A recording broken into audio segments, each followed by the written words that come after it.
Hello guys, welcome to my first ever review. Today I'm going to be reviewing the film I Am Number 4.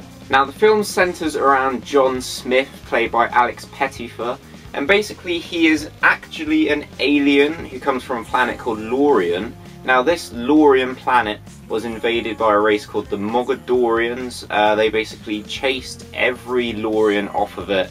There was a massive war, it went crazy, and there were 9 children, special children, who were protected and sent to Earth where they could kind of be at peace, be safe and all of that jazz. Unfortunately for John, he is being hunted down by a kind of crack team of Mogadorians who are chasing him along with the remaining 6 Loriens. Another big issue for John is trying to appear normal in the presence of, you know, teenage high school kids, which creates a lot of issues for him.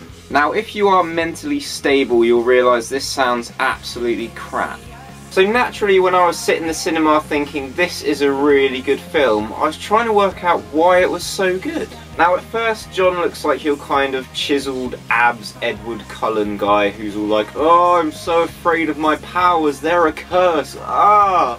But actually he kind of embraces them, he kind of thinks he's really cool for having them.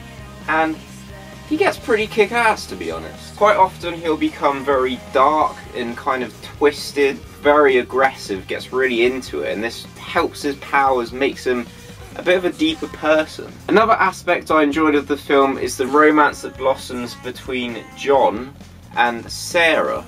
Now Sarah is played by Dianna Agron from Glee, you may also know her from.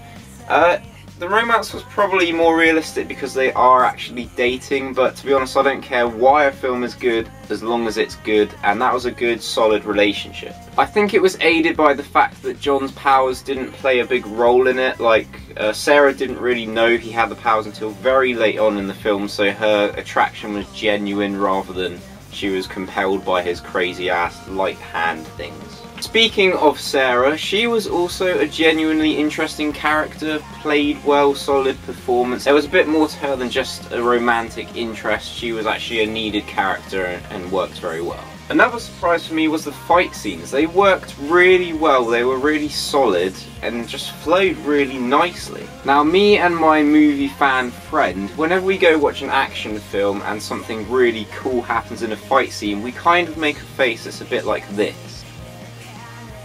We made that face quite a lot through that film, so there you go guys, there are some cool ass fight scenes in that. Now as a critic I've also got to try pick out some bad points of the film. Luckily this is quite a hard job for me, so I guess every now and then the film did feel a little bit predictable, but to be fair it did break its fair amount of convention, so I can't sit here complaining too much. Speaking of predictable aspects, there was a part at the end of the film, I can't really say much about it without spoilers, which we hate spoilers, but it's to do with the relationship between John and Sarah, and something happens that makes the film a little bit less enjoyable. It's not as obvious as it sounds guys, don't jump to conclusions, but that kind of made the film a little less enjoyable for me. All in all, I Am Number 4 really impressed me. From trailers it looked like this really mundane, stereotypical, generic kind of I'm a teenager with superpowers, help me, my life's going down the drain film, but no. It had solid fight scenes, the relationships were believable, the characters were really nicely portrayed, solid performances all round. It's very hard to complain about the film. More than anything actually, it's taught me not to judge a movie by its trailer. I can't really speak ill of the film at all, so I'm going to give it a solid 9.5 out of 10. Watch it, I loved it. Now I am hugely excited about the film Sucker Punch. It looks so cool, I'm properly excited for it. So my question to you guys is, what is the one film that you are most excited about that's coming up, I don't know, in the next few months, the next year? What gets you really excited? Not like that. Let me know in the comments below. Best one will be featured in the next video. Thanks very much for watching. If you want to, please subscribe and suggest other things for me to review either in the comments below this video or on my channel. Thanks very much guys, see ya!